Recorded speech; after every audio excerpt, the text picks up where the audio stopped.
A father's first responsibility is not strength. It is not sacrifice. It is not even provision. A father's first responsibility is staying alive. Not in a dramatic sense, not just breathing, but staying well enough to be present. Your children don't need a hero who burns himself out for them. They need a man who wakes up tomorrow, and the day after that, and 10 years from now.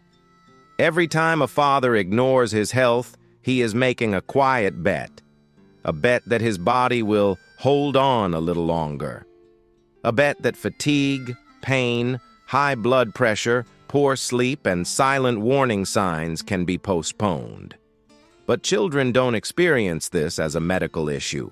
They experience it as absence, absence of energy, absence of patience, absence of emotional safety. A father who is constantly exhausted is not fully there. As a father who is always pushing through is slowly disappearing. This video is not about fear. It is about responsibility. Because staying alive is not a personal choice once you become a father. It becomes a promise your children never asked you to make, but rely on every single day. Most men think staying alive is automatic. They assume the body will take care of itself. But after 40, survival becomes a discipline. The body no longer forgives neglect the way it once did. Late nights accumulate. Stress settles into the nervous system. Poor food choices harden into habit. And silence from the body is mistaken for safety. A disciplined father understands something simple.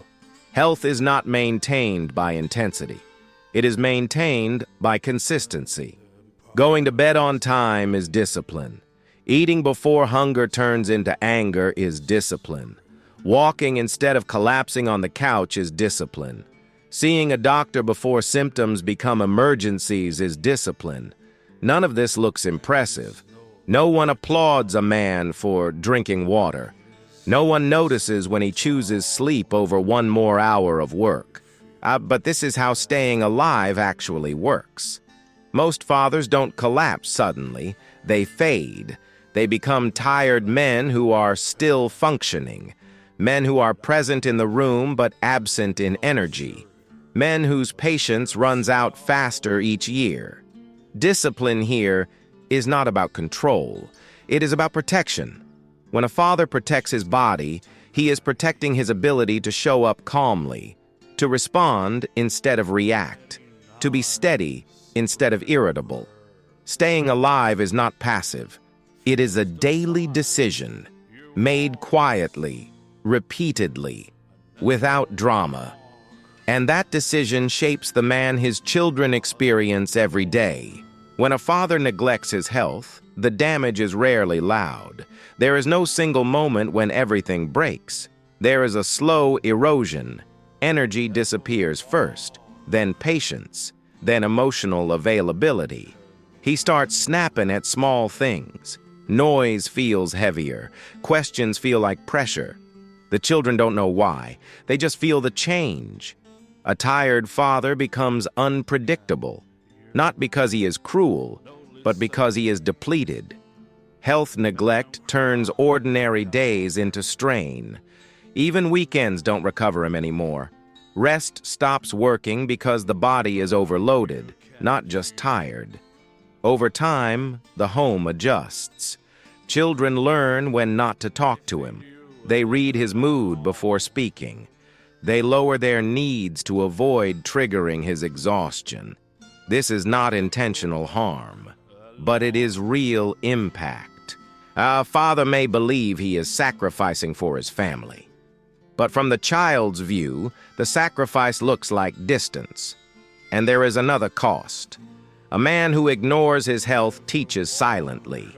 He teaches that pushing through pain is normal, that exhaustion is acceptable, that asking for help is weakness. Children absorb this without words. They don't learn discipline. They learn disregard for the body. Neglect does not end with the father. It transfers. And the most dangerous part is this. The father often doesn't notice until something forces him to. A diagnosis, a collapse, a scare. By then, the cost has already been paid, quietly, over years. Many fathers feel guilty when they take care of themselves. They call it selfish. They think rest is indulgence. They believe pushing through is love. But leadership works differently. A leader who collapses leaves confusion behind. A leader who disappears forces others to adapt around loss. Staying alive is not self-care in the trendy sense. It is leadership in its quietest form. A healthy father sets the emotional climate of the home. His energy becomes the baseline. His calm becomes the reference point. When he is steady, the house relaxes. When he is regulated, others feel safe to be human. Children do not need explanations about health. They need examples. They learn what adulthood looks like by watching how their father treats his body. Does he respect limits? Does he listen when something is wrong? Does he slow down before damage forces him to? This is leadership without speeches, without rules, without authority. It is modeled, not announced. A father who chooses sleep over ego teaches restraint. A father who manages stress instead of exploding teaches control. A father who protects his health teaches long-term thinking. And long-term thinking is the foundation of leadership. Selfishness takes from others. Leadership preserves capacity for others. Staying alive preserves your ability to guide, to protect, and to remain present. That is not indulgence. That is responsibility, carried quietly every day. Staying alive is not built by one big change. It is built by small decisions that are repeated, unnoticed, uncelebrated, effective. A father stays alive when he respects sleep as a responsibility, not a reward. When he eats to stabilize his energy, not to escape stress. When he moves his body daily, not to chase performance, but to prevent decline. When he stops ignoring signals and starts responding early. Blood pressure checked before it becomes urgent. Blood sugar monitored before it becomes damage. Fatigue addressed before it turns into collapse. These decisions do not make headlines, but they quietly extend presence. They allow a man to stay patient in conversations, to stay calm in conflict, to stay emotionally available when it matters. A disciplined father does not wait for motivation, and he installs routines that remove negotiation. Bedtime is decided. Movement is scheduled. Medical checkups are non-optional. This is not rigidity. It is structure that protects life, and life, once protected, protects everyone else. There is another part most fathers overlook. Staying alive also means learning when to slow down before life forces you to stop. It means recognizing that constant urgency is not a badge of honor. It is often a warning sign.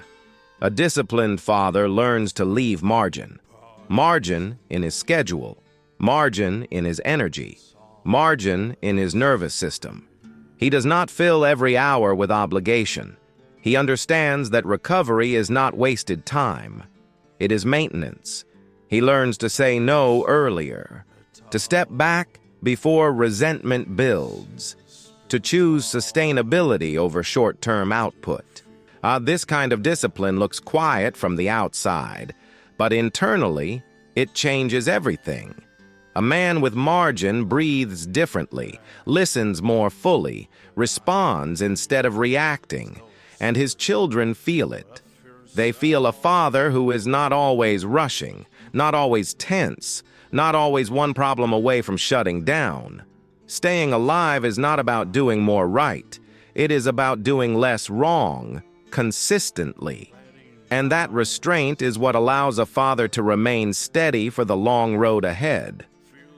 Our children are not asking you to be extraordinary. They are asking you to stay, to be here for the ordinary mornings, for the quiet dinners, for the hard conversations that don't get filmed. They don't measure love by sacrifice. They measure it by presence, by whether you show up with energy, with patience, with enough calm to listen. Staying alive is how a father keeps his word, even when no promise was spoken out loud. It is how he protects the future without controlling it. You don't need to scare yourself into change. You don't need dramatic resolutions. You need quiet decisions that keep you here. Go to bed earlier. Slow down before damage accumulates. Take care of the body that carries your responsibility. Not for pride, not for achievement, but because your children are watching, not your success, but your staying. Stay here.